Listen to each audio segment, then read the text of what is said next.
मौत न बख्शेगी।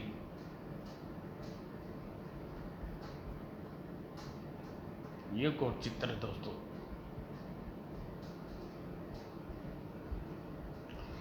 पंडित बांके बिहारी की 10 साल की साधना अपने चरम सीमा पर पहुंच चुकी थी।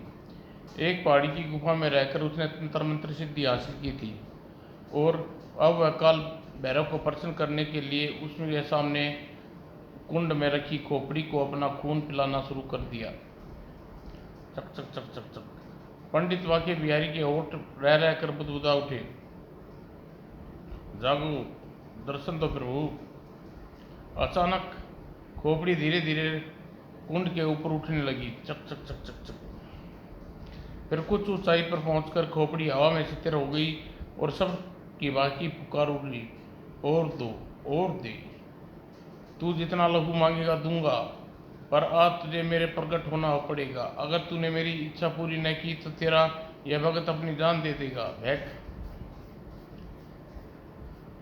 इतना कह बांके ने खंजर से अपनी दाहिनी कलाई का रंग नस काट दी। खून की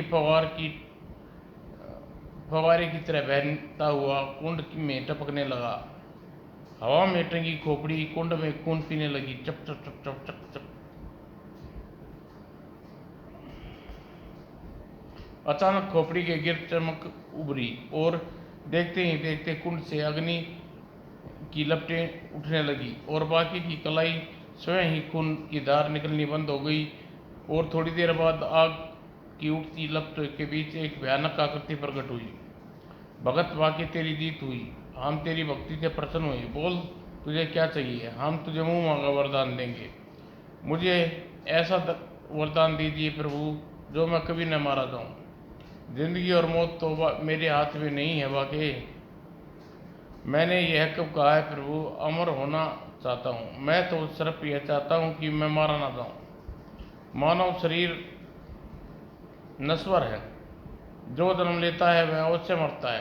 पहली मृत्यु इच्छा मृत्यु का वरदान पाने के लिए वाले गंगा पुत्र देवव्रत को भी मरना पड़ा। इसलिए मैं तुझे अमर रहने का वरदान नहीं दे सकता। अर्थात रोग, भूख, प्यास, आग, नश्वर, चाकू, गोली या अन्य किसी मृत्यु से का साधन मुझे न मार सकी। अर्थात तुम कोई ऐसी शक्ति चाहते हो जिसके रहते तुम्हारे शरीर की आत्मा सुरक्षित रहे।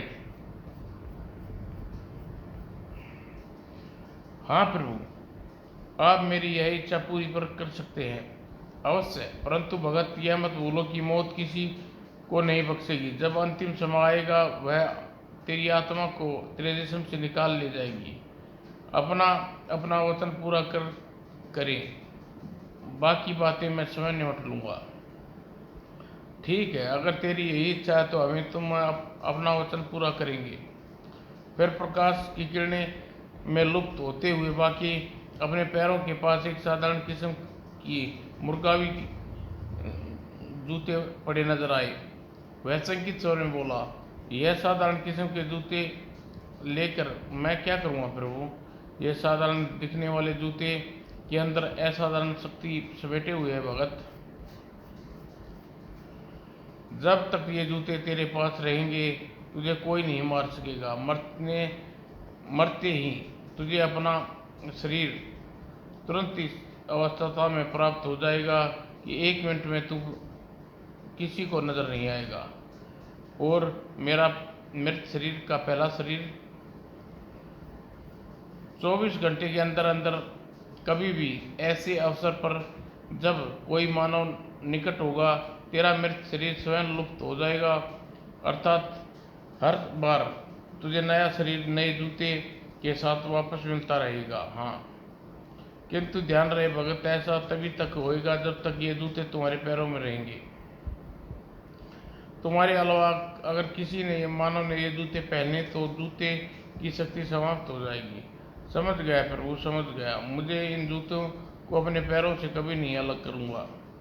ये जूते तो मेरी जान है। मैं इन्हें अभी पहन लेता हूँ। पंडित बांके ने जैसे ही जूते पैरों में पहने उसने अपने को काल भैरव की ओर देखा। वह चौंका। अरे ओह, चले गए प्रभु। खैर कोई बात नहीं, अब मुझे उनकी जरूरत भी नहीं है।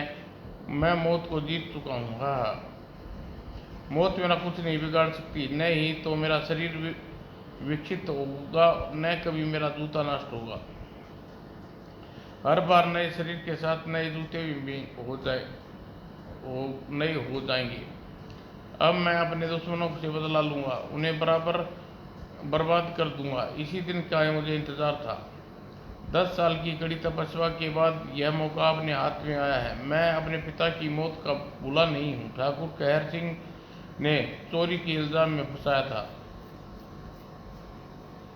मुझे आज भी यह याद है कि सुबह जब पिताजी मंदिर के द्वार पर खोले तो ठगी रह गई थे। भगवान की मूर्ति गायब थी। हे भगवान, ये कैसी विडम्बना है। इंसान तुमने क्या नहीं दिया, पर उन्होंने तुम्हें भी नहीं बख्शा। कुछ देर बाद वाकी अपने पिता को सत्य की हालत में उबारते हुए बोला, पिताजी जेवर चोरी हो गए तो अब क्या होगा। बेटे तू जाकर ठाकुर साहब को सूचना कर, वही कुछ करेंगे। जी पिताजी। बाकी ठाकुर साहब को बुलाया लाया। कुछ देर में लोग मंदिर में एकत्रित हो चुके थे। बाकी के पिता मुकुट बिहारी ने ठाकुर को जेवर चोरी होने की जानकारी दी तो वह गरज के बोले, मंदिर के ताले की चाबी तुम्हारे पास रहती है, इसलिए तुम बता सकते हो कि ये जेवर कैसे चोरी हुई। यह आप क्या कह रहे हैं ठाकुर साहब। मुझे नहीं मालूम जेवर किसने चुराई और कैसे चोरी हुई। तुम सब जानते हो पुजारी। तुम्हारी भलाई इसी में है, जेवर लौटा दो, वरना मुझे पुलिस बुलानी पड़ेगी। मैंने वर्षों से सेवा की है ठाकुर साहब, आप जानते हैं मैं चोर नहीं हूँ। चोर कौन है इसका पता पुलिस खुद लगा लेगी। और फिर ठाकुर कहर सिंह के आदेश पर ग्रामीण कोतवाल धर्मचंद को बुला लाए। कोतवाल ने बाकी के पिता को एक न सुनी और उसे पकड़कर थाने ले गए। वहां से उन्हें नए जेल भेज दिया गया। बाकी अपने पिता को जेल में मिलने गया तो उसके पिता सुबकते हुए बोले, मुझे नहीं मालूम कि ईश्वर की सेवा करने का यह फल मिलेगा। एक दिन देखते ही ये दिल देखने से अच्छा तो मौत आ जाती। दुखी मत होइए पिताजी, आप निर्दोष हैं, अदालत आपको बख्श दे, बेइज्जत बरी करेगी। लेकिन अदालत सरकारी वकील मिस्टर मेहता ने पंडित को चोर साबित करने के लिए कोई कसर नहीं बाकी रखी। जज महोदय ने फैसला सुनाते हुए पंडित को 3 साल की कठोर कारावास की सजा सुना दी। जज महोदय का फैसला सुनकर पंडित को गुस्स आ गया और वे कटे गरे में गिर पड़े। पिताजी, पंडित जी के तुरंत अस्पताल पहुंचा दिया गया। अस्पताल में पंडित जी कुछ देर के लिए होश में आया। बाकी ने उससे निकट आया और दर्द भरे स्वर में बोला, बेटे मेरे, मैं चोर नहीं हूँ। मैं जानता हूँ पिताजी, आपको फंसाया गया है। मैं असलियत का पता लगा कर ही दम लूंगा। दुखी मत होइए। दुखी तो मुझे इस बात का है बेटे कि इस दुनिया में कलंक का यह दाग लेकर जा रहा हूँ।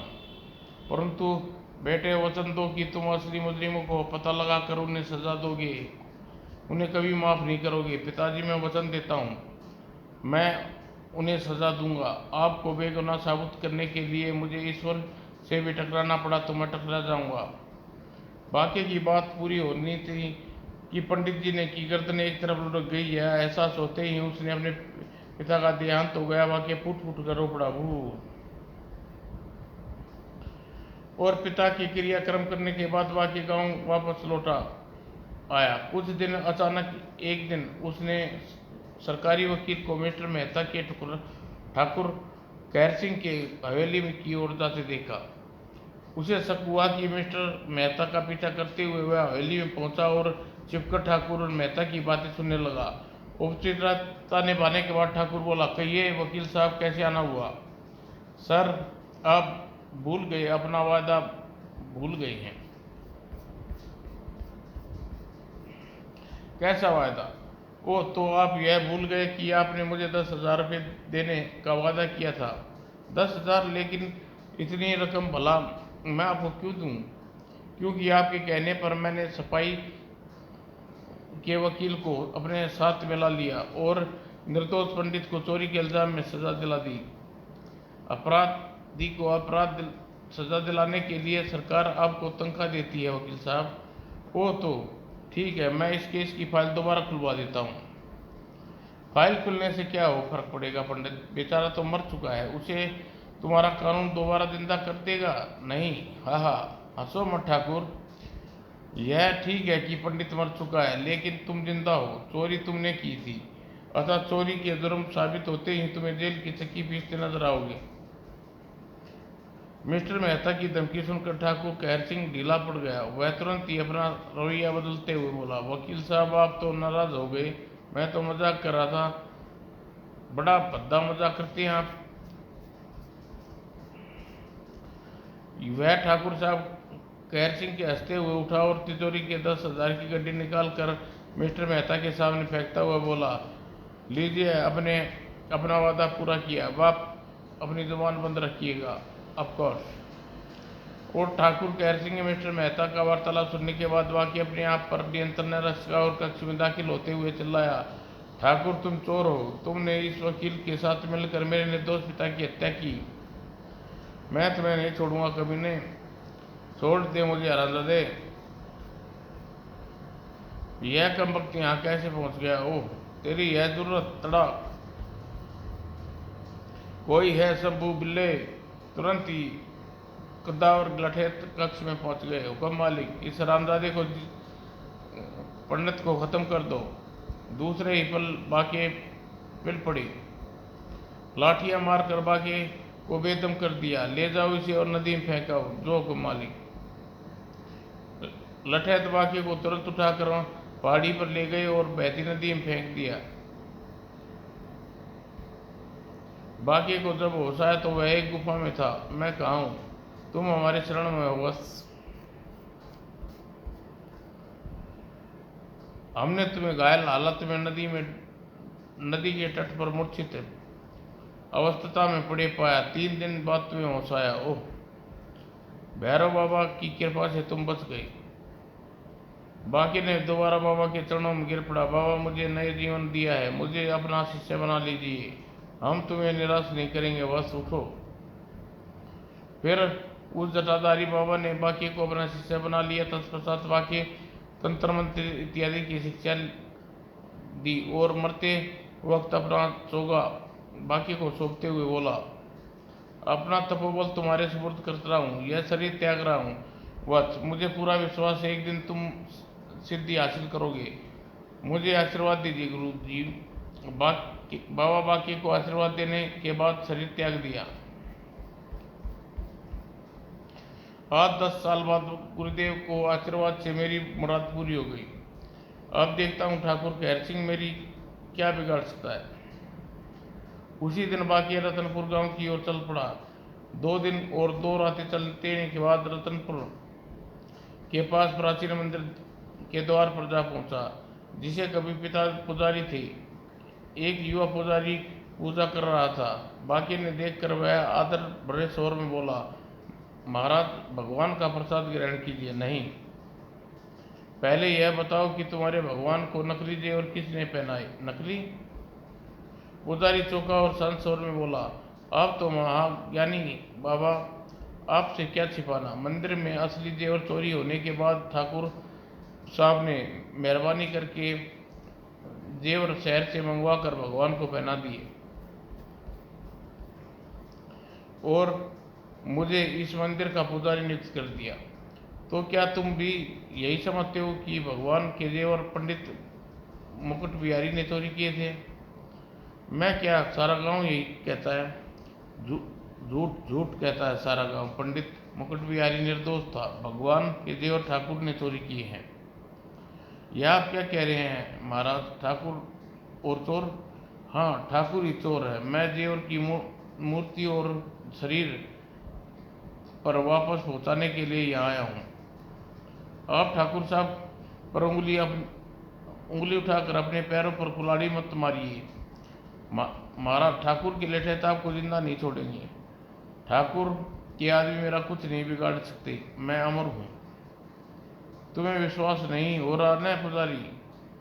दे ये देखो।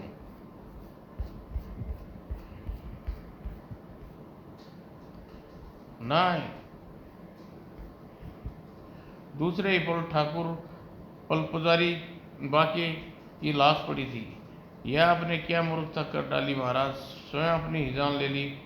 लेकिन 1 मिनट गुजरे के बाके बिहारी की पुन बगल में प्रकट होते हुए मुस्कुराया, बोला, व्यर्थ वे दुखी न हो पुजारी। पुजारी चौंका। बाके बिहारी ने कुछ सुकुलता सामने खड़े देख उसकी आंखें आचारी से भाव लहरा उठे।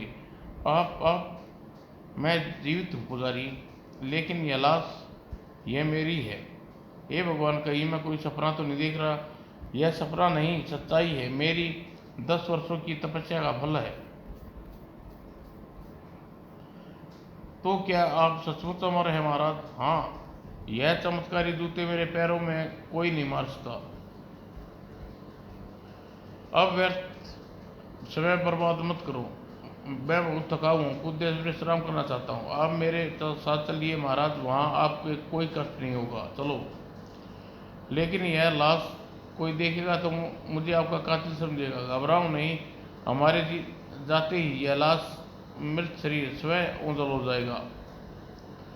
जब पुजारी बाकी अपने घर ले गया और स्नान और भोजन आदि से निवृत्त होकर बाके सो गया, जब उसकी आंख खुली तो शाम ढल चुकी थी। बाके जागते ही पुजारी उसके पास आया और बोला, महाराज मैं मंदिर जा रहा हूँ, आज मेला है, ठाकुर साहब भगवान को भोग लगाने आप भी आ जाइएगा। 12 बजे तक पूजा अर्चना चलेगी। ओह, तो फिर ठाकुर भी वहाँ रहेगा? नहीं, ठाकुर कभी मंदिर नहीं आते, वे हवेली में रहते हैं। ठीक है, तुम जाओ, मैं सही समय पर वहाँ पहुँच जाऊँगा। तब पंडित बाके बिहारी से विदा लेकर पुजारी चला गया। रात करीब 11 बजे रहे थे। ठाकुर मदिरा का पान इतना मगन हो चुका था कि वह जटाधारी बाबा का आगमन का अभ्यास ही नहीं हो पाया। अचानक बाकी गुर्राया, बहुत खुश हो रहा है ठाकुर, कौन? मेरी तरफ देख और पहचान, मैं सब कुछ छीन ले लाने आया हूँ। साहब ठाकुर गैर सिंह चौकन्ना सीधा बैठ गया और बाकी को घूरता हुआ बोला, कौन है रे तू? मुझे नहीं पहचाना ठाकुर? मैं पंडित मुकुट बिहारी का बेटा बाके बिहारी। अबे ओ भिखारी साधु, तेरी यहाँ आने की हिम्मत कैसे हुई? अपनी सोच ठाकुर, तू इस समय नशे में है और हवेली में अकेला है। इस बाके तो मर चुका है, बाके जिंदा है मूर्ख, और तेरे सामने खड़ा है। तूने दौलत से बहुत प्यार है ना, आज तेरी सारी दौलत चुरा कर ले जाऊंगा और तू कुछ भी नहीं कर पाएगा। इतना कह बाके ठाकुर के कमर से चाबी का गुच्छा खींचा और तिजोरी की ओर चल पड़ा। बाके को तिजोरी खोलते देख ठाकुर का कहर सिंह का सारा नशा हिरण हो गया। वह तकिए के नीचे रखा बना रिवॉल्वर निकाला और गरजा, खबरदार पुजारी, तिजोरी में हाथ डाला तो गोली मार दूंगा। मैं तुम्हारी धमकियों से नहीं डरने वाला। धाएं। दूसरे ही पल बाके की लाश फर्श पर पड़ी थी। ओह खून, मेरे हाथों खून हो गया, अब क्या करूं? तभी ठाकुर के मस्तिष्क में एक विचार क्रोंदा। सब जानते हैं कि बाकी इस समय गांव में नहीं रहता, फिर इसकी रात गए किसी को यहाँ मेरी हवेली में आते भी नहीं देखा होगा। मेरी किस्मत अच्छी है कि इस समय मैं हवेली में अकेला हूँ। अगर लाश को पिछवाड़े में जाकर दफन कर दूं तो किसी को कानो कान खबर न हो पाएगी यहाँ क्या हुआ। सोचकर ठाकुर के हरसिंह की आंखें चमक उठी। दूसरे ही पल वह बाकी की लाश कंधे पर उठाकर कमरे से बाहर चला गया। ठाकुर के जाते ही बाकी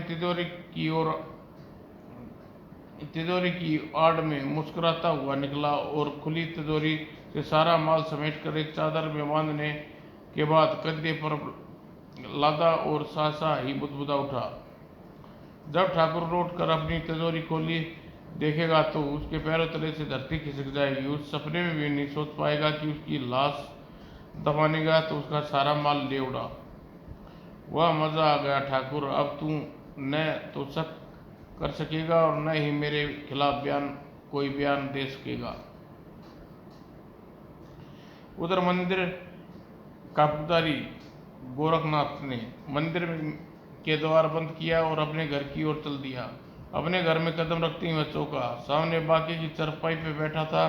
जमीन पर बिछी चादर पर बेशुमार दौलत, साथ ही भगवान की असली जेवर भी पड़े थे। ठाकुर खैर सिंह ने चुराए थे। आह, तुम आ गए गोरखनाथ, मैं तुम्हारा ही इंतजार कर रहा था। चलो उठाओ भगवान के जेवर और कल अपने भगवान के शरीर पर असली जेवर होंगे। अवश्य महाराज, नकली जेवर तो बिल्कुल असली जैसे ही हैं, अतः किसी को शक भी नहीं होगा। इतना कहकर पुजारी चादर पर रखे भगवान के जेवर उठा लिए। तब बाकी ने चादर पोटली पे बांधता हुआ बोला, अब मैं चलता हूँ, अवसर मिला तो फिर मिलने जरूर आऊँगा। महाराज, इतनी रात गई आपका यहाँ से जाना उचित न होगा। लेकिन मेरा शहर जाना बहुत जरूरी है गोरखनाथ। सुबह से पहले आपको कोई न ट्रेन मिलेगी न और बस। आप भोजन कर आराम करें और भोर होने से पहले ही आपको किसी समय जगा दूंगा।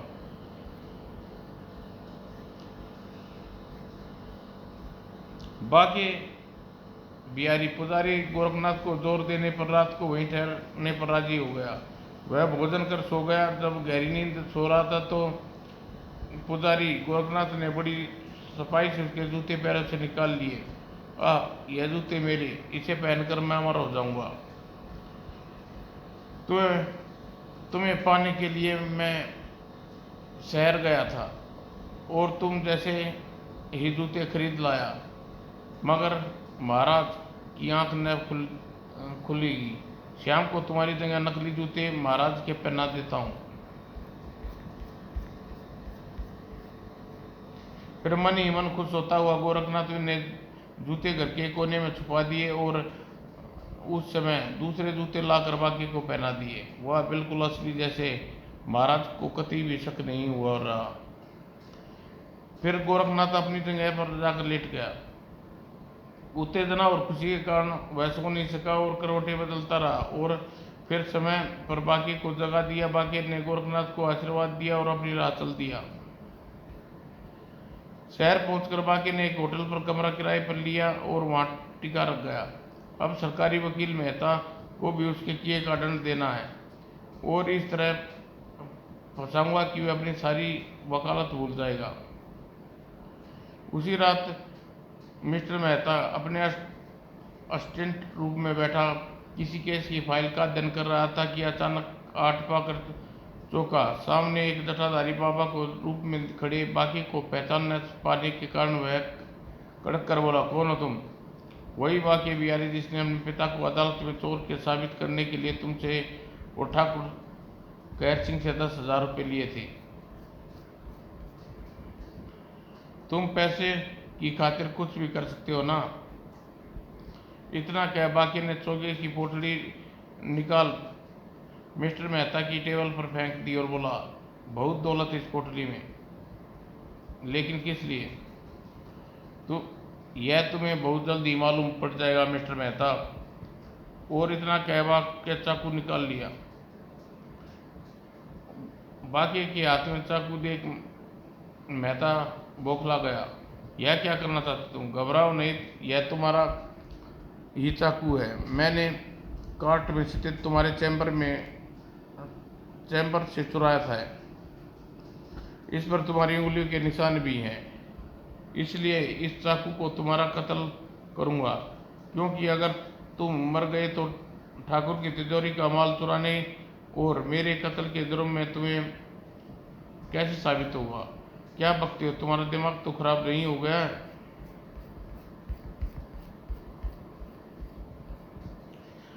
दिमाग अब तुम्हारा खराब हो जाएगा मिस्टर मेहता। दूसरे ही पल लहराकर फर्श पर गिरा और दम तोड़ दिया। ओह, इस बेवकूफ ने तो सचमुच अपनी जान ले ली। इतना कह बाकी ने चाकू सीने में घोंप लिया। शायद अपने कत्ल और ठाकुर साहब की यहाँ चोरी करने के इंतजाम में मुझे फंसाने के लिए इसने ऐसा किया है। मुझे चाकू पोटली को फौरन यहाँ से हटा देना चाहिए। Mister Mehta, don't move. Oh. इस विचार को दिमाग में आते ही मिस्टर मेहता आगे बढ़ा और उसने चाकू की मुठ पर अपनी हथेली जमा दी, लेकिन जैसे ही उसने चाकू को बाकी के सीने से खींचकर निकालने की कोशिश की, एक कड़कदार आवाज उसके कानों से टकराई। मिस्टर मेहता ने चौंक कर सिर उठाया तो सख्ती में आ गया। मैं आपको अपने साथी के कत्ल के और सुल्तानपुर के ठाकुर कहर सिंह के यहाँ चोरी करने के इल्जाम में गिरफ्तार करता हूँ। क्या बकते हो ठाकुर नागेश? इसका खून मैंने नहीं किया। आपने खून करते मैंने स्वयं देखा है। आपको धोखा हुआ है इंस्पेक्टर। धोखा आपको हो रहा है मिस्टर मेहता। आप नहीं जानते कि कैसे गुमनाम आदमी ने पहले ही सूचना दे दी थी। आप अपने साथी के साथ ठाकुर साहब के यहाँ चुराए गए माल का बंटवारा करने जा रहे हैं, और शायद आपको मन में लालच आ गया और आपने उसका कत्ल कर दिया। Oh no. मेरी बात तो सुनिए इंस्पेक्टर साहब। I am sorry. आपको अपनी सफाई में जो कुछ कहना अदालत में कहिएगा। इंस्पेक्टर के शब्द सुनकर मेहता से राना गया और विरोध भी समाप्त हो गया। रास्ता का फिर मृतक बाकी की लाश पोस्टमार्टम के लिए भिजवाने के बाद पुलिस सरकारी वकील मिस्टर मेहता के साथ लेकर वहां से चली गई, लेकिन यह कोई नहीं जानता था कि बार बार मौत को धोखा देने वाला बाकी इस बार स्वयं धोखा खा गया था, और मौत न उसे न बख्शा था, और बाकी की हत्या और मिस्टर मेहता की गिरफ्तारी के साथ ही अपने यहाँ चोरी किए आभूषण और नकदी बरामद होने का समाचार अखबार में पड़ा। ठाकुर कहर सिंह गहरी सोच में डूब गया। बाकी का तो मेरी गोली से मर गया था, फिर और मैंने उसकी लाश भी दफना दी थी। फिर बाकी मेहता के पास कैसे पहुंच गया? वह दोबारा जिंदा कैसे हो गया? मेरे यहाँ से चुराया माल मेहता के यहाँ कैसे पहुंच गया? क्या मिस्टर मेहता उसी की रात यहाँ थे? बाकी बिहारी जरूर दाल में कुछ काला है। सच्चाई का पता लगाना होगा। यह सोच ठाकुर कहर सिंह तुरंत ही उस जगह पर पहुंचा जहां बाकी की लाश दफनाई थी। मिट्टी खोदने पर जब ठाकुर बाकी की लाश वहां से नाराज पाया तो उसका दिमाग में खलबली मच गई। आखिर बाकी की लाश गायब कहाँ हो गई? अगर वह जिंदा था तो इस बार भी मरा नहीं होगा। उसका पता लगाना होगा, मगर कैसे? कुछ सोचने के बाद ठाकुर कहर सिंह वापस अपने कक्ष में गया। उसने अपने वफादार लाठातों को बाकी का हुलिया बयान करता हुआ बोला, तुम लोग यह पता लगाओ चोरी की वारदात से पहले या बाद में बाकी गांव में कहीं ठहरा था? उसे किसी ने देखा था?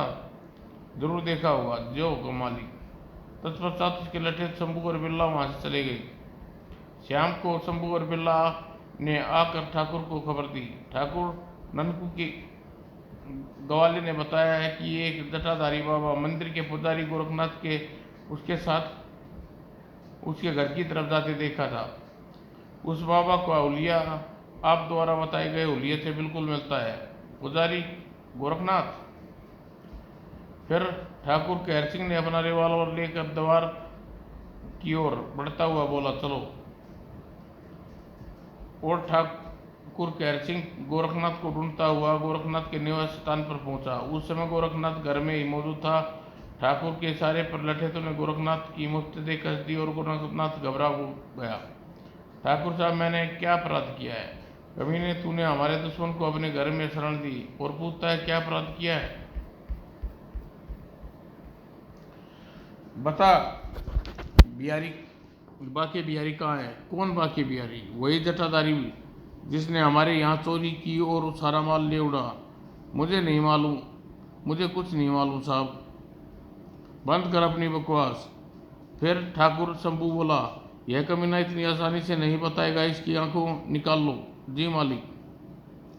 दूसरे ही पल शंभू चाकू निकालकर गोरखनाथ के सामने पहुंच गया और भ्यातुर गोरखनाथ चीख उठा, नहीं नहीं, मेरी आंखें मत निकालो, मैं बताता हूँ, सब कुछ बताता हूँ। आ गया ना सही रास्ते पर।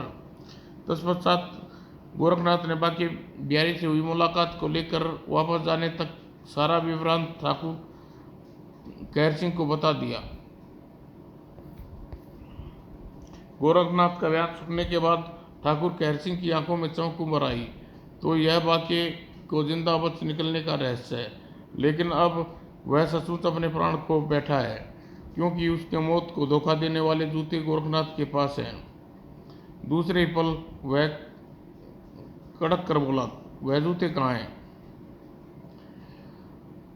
फिर गोरखनाथ ने बिल्ला वह जूते निकाल लाया और ठाकुर के कहने पर शंभू ने वह जूते गोरखनाथ को पहना दिए। तब ठाकुर बोला, अब मैं तुझे गोली मारूंगा। लेकिन ठाकुर साहब, मैं तो आपको सब कुछ बता चुका हूँ।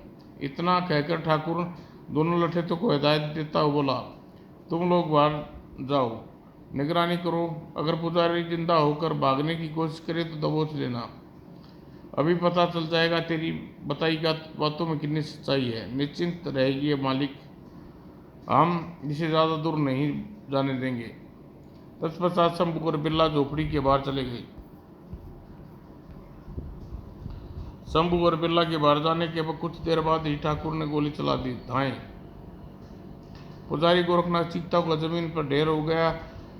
ठाकुर ने उसके फिर से प्रकट होने का इंतजार करने लगा, लेकिन 5 मिनट के ऊपर का समय गुजर गया। ठाकुर चौंका। तभी शंभू और बिल्ला झोपड़ी में दाखिल होते हुए पूछा, तुम लोगों ने गोरखनाथ को भागते हुए देखा? नहीं मालिक, गोली चलने की आवाज़ सुनने के बाद हम पूरी तरह चौकस हो गए थे मालिक।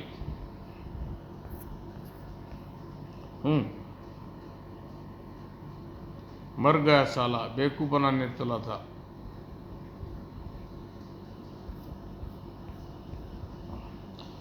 फिर ठाकुर कहर सिंह के जाने के लिए मुड़ा। अपनी आंखें खोप के भाव मंडरा उठे। खबरदार, रिवॉल्वर फेंक दो ठाकुर। ओह कोतवाल Dharamchand, you are under arrest.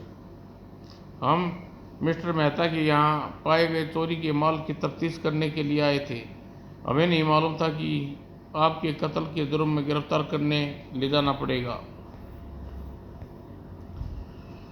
वह तो अच्छा हुआ कि गोली चलने की आवाज़ सुनाई दे गई और हम सही वक्त पर यहाँ पहुँच गए। फिर गांव के कोतवाल धर्मचंद को वहाँ का चार्ज सौंपने के बाद इंस्पेक्टर नागेश मुजरिमों की जीप में बैठाकर 2 सिपाहियों सहित पुलिस चौकी की ओर प्रस्थान कर गया। मिस्टर मेहता और ठाकुर कहर सिंह को कत्ल के मुकदमा चला और दोनों को मौत की सजा हुई। इस तरह मौत ने किसी को नहीं बख्शा। यह आप जरूर जानना चाहेंगे कि शंभू और बिल्ला का क्या हुआ। शंभू और बिल्ला ठाकुर के साथ गोरखनाथ के पुजारी के कत्ल की साजिश में शामिल थे, इसलिए 5-5 साल तक कठोर कारावास का दंड दिया गया। उन्हें जेल भेज दिया गया। समाप्त दोस्तों।